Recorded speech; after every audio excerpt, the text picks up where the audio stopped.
Imagine being so sick and not having a doctor who could properly diagnose you. Well, our next guest has had her life completely turned upside down by a condition that she says is so unusual, so hard to explain, she's even afraid to tell her own family about it. I feel like bugs are inside of me. It feels like something's actually biting my eye. There's pinprick sensations on your skin. You get really itchy. It's totally like a bad science fiction story. It's like pure evil, I swear. I have Morgellons disease. It's not a recognized disease. The medical society has shunned us. I saw a doctor who told me I was delusional. I feel like if people can't see it, they don't believe it. I'm sad all the time. I'm depressed all the time. Before I had this disease, I was definitely a happier person. I was one of the first female professional snowboarders in the 1990s, and it was really great. It's bad. I just want a cure so I can live my life like a normal person again.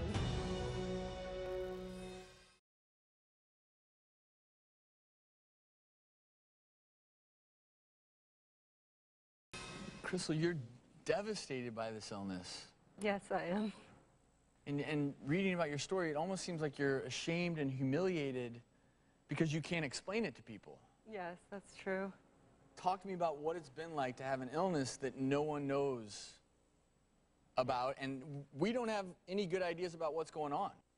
It's very frustrating. I've been to numerous doctors, and they've tried to help me, but I never get cured. And describe to me all of the symptoms that you're having.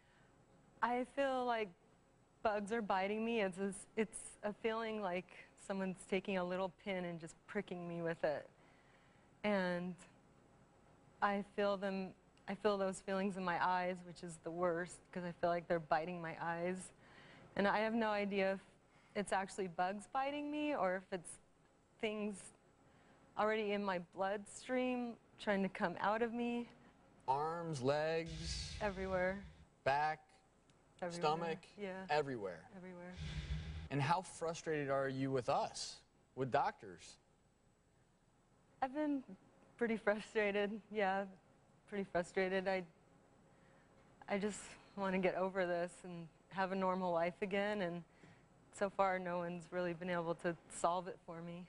When I went through medical school, Morgellons was not even a word. Yeah. It was not even a word. And this is something that we don't understand a lot about, and there's a lot of confusion. Or is there a possible cure? The answer is coming up.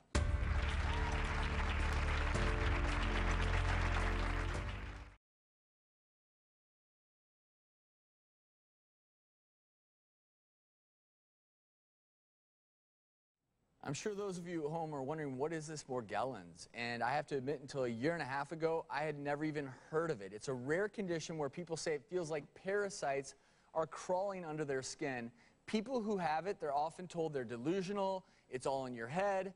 As for Crystal, this has been a very unfortunate reality. We do have one person in the audience today, Dr. Bill Harvey, who is one of the leading experts on research with Morgellons. And he's one of the few people who claims to have had real success in treating this condition. And Dr. Harvey, I'm so intrigued to talk with you about this because so few doctors even acknowledge this is a disease. And I have to tell you, I'm confused myself. Actually, the first thing you really need to know about Morgellons is that Morgellons is in no medical book. And in fact, the word wasn't even brought up from the history of medicine until 2002 by a person whose child had something like you have. And she had no idea how to get it solved, and no physician that could give her an answer. So she wound up going back to the history books and found something that sounded like this from France in the 1600s, and it was called the Morgellons. Then she wound up starting a website, decided that she would put on the website the fact that her son had symptoms like this, described some of the symptoms, called them Morgellons. Beginning that period of time, this disease was born. So we've established that Morgellons is a new condition that very few doctors know about. Maybe, because maybe 50 years ago, something came into the medical parlance called delusions of parasitosis. People who had parasites crawling on them, and the docs couldn't find them. The assumption was that it was a delusional problem, that there are no bugs. Patients had come in to see me being told that they had delusions of parasitosis, but they really looked like they were sick. And I decided to begin to take a look, and so did other physicians, and this was maybe 6 years ago. And indeed, what started to come from this was the fact that, well, there's something going on emotionally that's really disturbing, but there's something physical that's stunning here. And that was the beginning of our starting to understand. And getting past this disease is not an undoable thing. And I'm going to play devil's advocate because I want to play the position of a physician on the other side of the fence, which is we do have infectious disease experts out there who've looked at some of these people who have a condition similar to yourself, and they're saying that they're not finding any infectious cause, but it seems like you're convinced this is partly caused by an infection, that you're treating with antibiotics. Well, and there are going to be a lot of physicians out there who say that you're just throwing the kitchen sink at this thing, but you don't really know what you're doing. And that's just me playing devil's advocate. No, that's important because that's the world that they're facing out there. From the very beginning, from the first patient that I saw, I had the ability at least to magnify skin areas to 220 power and started to see something unusual. Found out that the body really is covered with different kinds of things, parasite, bacteria, and or virus.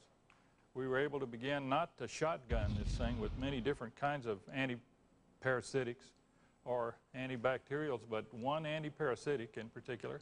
And we think the fact that they respond well to treatment just implies that we are dealing with agents.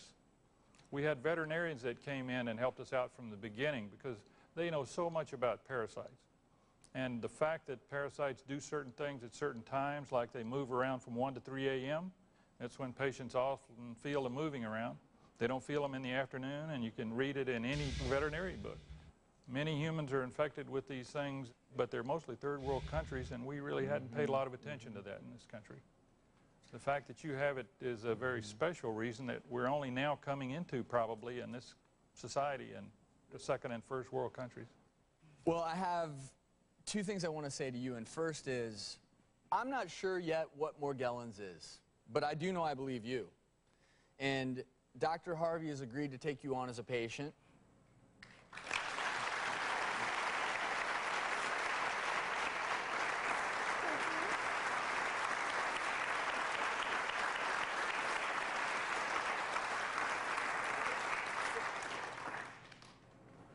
Thank you. I'm crying because I'm happy. I know you're happy. And more research needs to be done. And the Center for Disease Control is now funding some research, trying to figure out what exactly is going on here. More needs to be done. But I think if nothing else, Dr. Harvey sees some results. So let's try it. And maybe we'll figure out a few years down the road exactly what we're dealing with. But until then, we at least wanted to get you some help. Okay? Thank you. And hopefully you two can also work through this together, because I know that she's dependent upon you to understand that no one understands what's going on, and it's not her fault. If anything, it's our fault, but that's the way medicine is. New things come up all the time that we don't fully understand, and you just have to be patient with Crystal, because this isn't easy for her either. So thank you both for being here. Dr. Harvey, thank you.